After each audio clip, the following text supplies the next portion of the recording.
Hey guys, it's Sarah from Just My Typewriter, and you'll never believe what I found on Facebook Marketplace for $20. That's right, it's one of my bucket list typewriter finds. This is the Royal Sentry, which is a late 50s, early 60s Royal typewriter that was actually made in Holland, so not here in the United States, and it's been on my wish list for years. I've never really found one in the wild, and the ones that I've seen have been online, usually listed for over $100. I almost won a Goodwill auction for one a few years ago, but I was scrolling through Facebook Marketplace, saw the familiar look of a Royal case, and saw the Royal Sentry being listed for $20 about 20 minutes from my house. Now, this is in a little bit of rough shape, so I'm going through and doing some cleaning here, starting with the case, but I'm really excited to be able to dig into this machine a little bit because it is the perfect blend of mid-century modern and also typewriters. So this is one of the vinyl cases that some of the Royal models came in. I've noticed this case style more on the Royal typewriters that were made in Holland as opposed to the United States. This machine is the Holland build machine, which is not unlike the Royal Lux 425, which I had on my channel a few years ago. That was my mom's typewriter. I had thought that it was more like a Royal Futura because of the design and style of it, but I found this comment from 4 years ago from the great Ted Monk, who let me know that the design of this machine is actually more of a German build, not unlike the Royal Diana or the Royal Administrator, and much less like the Royal Futura. So it's got a different internal design to it, even though externally it looks a lot like a Royal Futura. So after I cleaned the case and set it to the side, I went to clean the internals. And one thing that I always like to do on these machines is take off all of the external casing so that I can go through and do an internal clean. That way you can get all of the grime out of the machine that's been in there for years. The casing on this has bottom screws which you can take out, as well as two little inset panels that take the front part of the frame and attach it to the back part of the frame and hold it all in place. So it's really only attached to the frame of the typewriter by these bottom screws, which of course I had trouble removing and had to try 3 or 4 different screwdriver types to get into the very small slit in these flat top screws. Now this machine was in somebody's basement. Their grandparents had owned the house, and this typewriter had just been in there for years. She was a lovely person. I actually talked to her for about a half hour after picking up the typewriter, and we were just talking about vintage items, including typewriters, and how interesting they were. And she was really thrilled that this was going to a place where it was going to be used and appreciated, and also put back together and fixed. One of the big things that was an issue on the machine was that it had sticky keys. So removing this external casing was going to be a really important part of kind of getting this machine back together.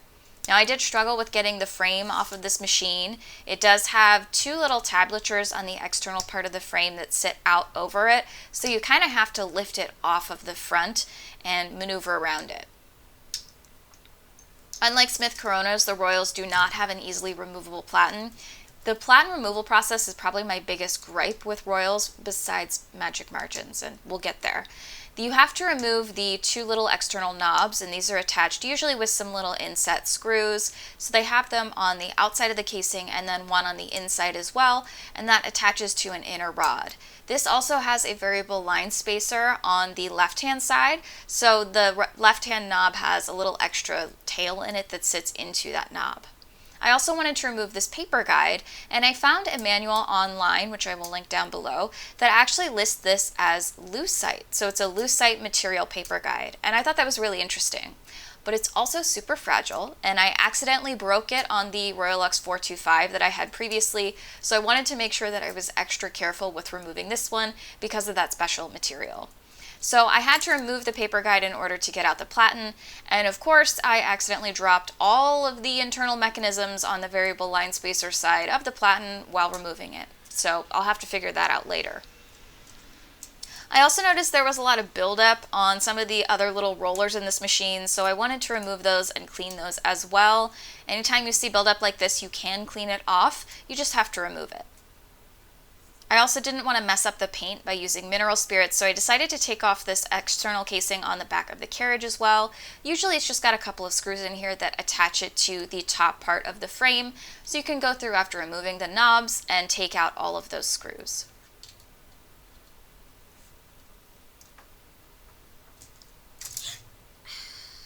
I apologize for the jump scare.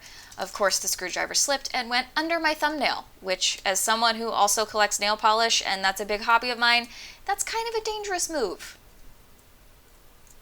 This little back plate here also covers the magic margin system. Now the magic margin system is set to automatically spring load to wherever you push the carriage to. You hit a button and it'll automatically move your margins. Now I don't like the magic margin system because it is a non-visible margin system, meaning that wherever you put your margin and set it, you won't be able to see it on the external of the machine. You have to move your carriage back and forth to check it. One trick that I actually learned from some of you guys in the comments is that you can set the little paper bailers on the machine to be in tandem with wherever that is. So that could be a way to kind of work around the margin system. After I remove the external casing of a machine, I go through and do a quick little air dusting. Now I put the drain in the tub because there's been a number of times where I've accidentally blown a spring off the machine and I don't want to lose it down the drain. So I go through and we'll just give a light air dusting to get any of the easy buildup off of the machine. And then once I've done that light air dusting, I'll go in with mineral spirits and a toothbrush and work it into any of the grimier places on the machine. Some of the places that I really like to clean are the type basket and the rail system. These usually have some sort of grease on them to help the rails move more smoothly, but over time that solidifies and gums up. So I take the toothbrush, I cover it with mineral spirits, and then I go in and remove all of that mineral spirits with compressed air. Now mineral spirits does eat away at paint, and that is why I remove all of the external casing before doing this process, so I don't ruin the finish of whatever typewriter I'm working on. You can see here that I didn't take out the paper tray, and I just have to be super careful not to get any mineral spirits on that. It's another reason I removed the platen while doing this process. I don't want to get mineral spirits on the rubber of the platen. But once I've done my internal clean, I set that aside and then I start to work on the external casing. Now this is an aluminum bodied machine or a metal bodied machine with a enamel paint to it. So I do go through and clean this. Usually I will take diluted simple green and scrub away at the external panels to make sure I'm just removing any fingerprints or dirt or spots. This has worked for me on quite a few different machines, just removing any kind of discoloration that I have. I also want to make sure that I have this clean before I go in and reattach the little royal logo to that center panel of the ribbon cover. Now, I was kind of stupid when I first picked up this machine, and I wasn't sure how that top cover had came off. I thought maybe it would be like my beloved Royal Futura, where you would press that logo and it would pop up the top. My fingers were crossed and it just didn't work out that way. And so what I actually did was I dislodged the royal logo badge here from this top cover. So I had to go in and reattach it. And I decided to do this with super glue, which at the time seemed like a good idea. In retrospect, I accidentally glued my fingers to the bottle, and it became a much larger process than I ever intended. I put my super glue in the freezer to keep it fresh, but that also means that sometimes when you open it, it has pressurized itself. And so I got super glue all over my cardboard on my table and all over my fingers, and it took me quite a bit of work to get everything removed. I do work on a cardboard surface for this reason, because I'm working on my great-grandmother's card table, and I really don't want to mess up the tabletop of this because it is an heirloom piece for me. So I always line this table with a cardboard box, and thank goodness, because I got super glue everywhere, and eventually I will just throw out this cardboard, and it still protects my tabletop surface. So I reattach my little Royal Century logo here in the front, and this will keep it nice and aesthetic and secure as well when I go to reattach this ribbon cover to the typewriter.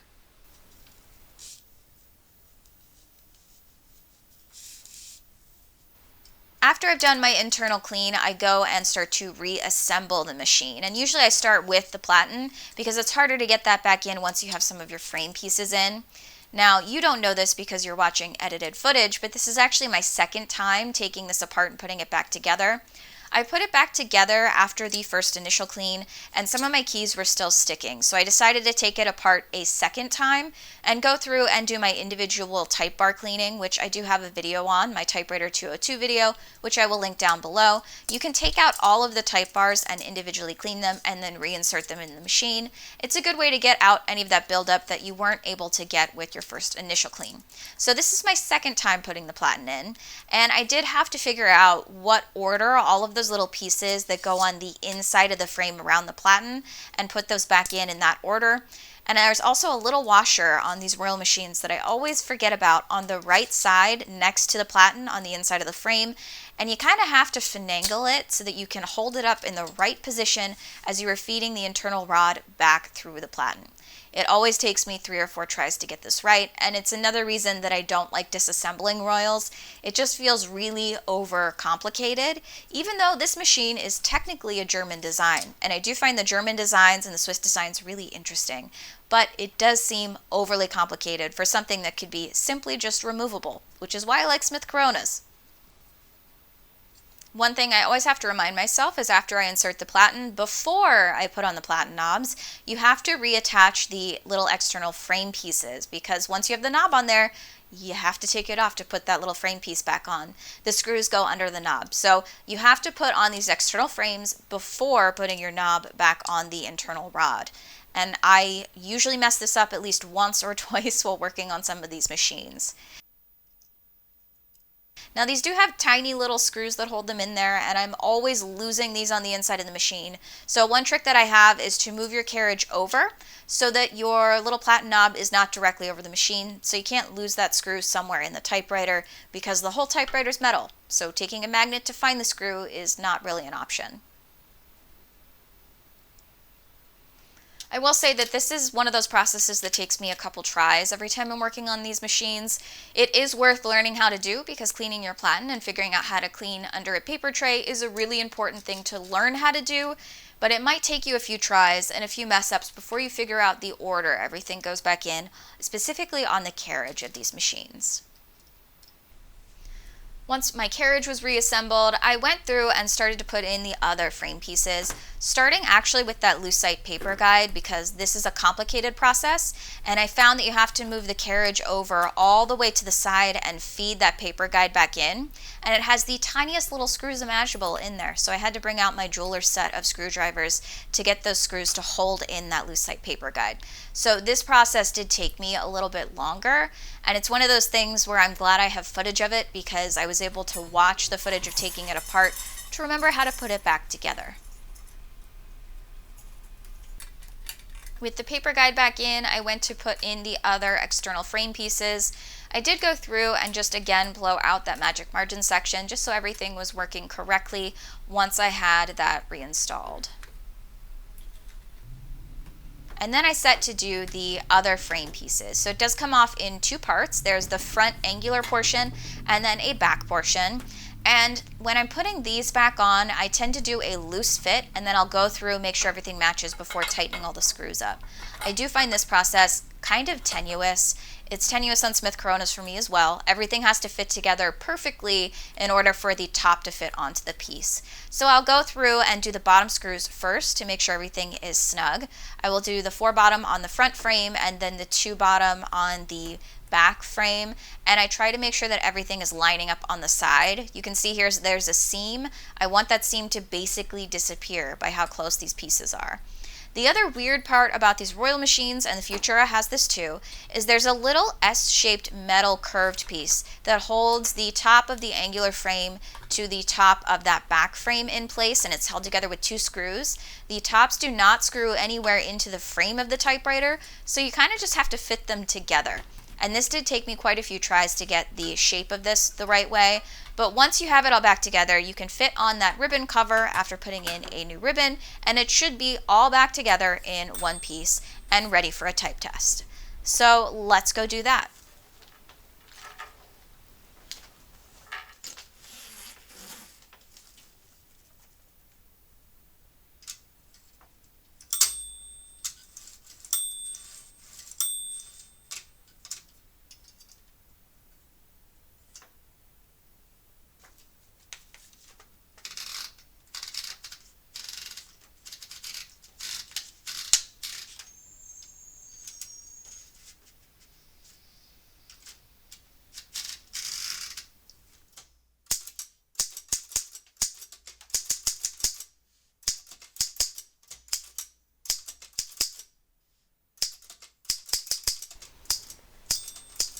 I really love the aesthetics of this Royal Century, and I like the typing of it, and I do think it is very similar to some of the other Royals that I have kept around for a little bit, like the Royal Lux. It is similar to the Royal Futura, but it's a little bit of a smaller shape than the Royal Futura, and it must have a different design on the inside. It doesn't seem to have all of the fancy features in button form that the Royal Futura does, but I like the simplicity of this machine. I love the two-tone gray. I think it's a very stylistically beautiful machine, and I'm so excited to have something that was on my bucket list now in my collection. And it's one of the reasons that I believe you can do this hobby affordably, because if you're just patient enough and willing to wait, you will find your grailed machine on Facebook Marketplace. If you're interested in more typewriter videos, there are some other ones on this YouTube channel, as well as on my Instagram at JustTimeOutATypewriter. And thank you all so much for watching, and remind you, you're just my type writer.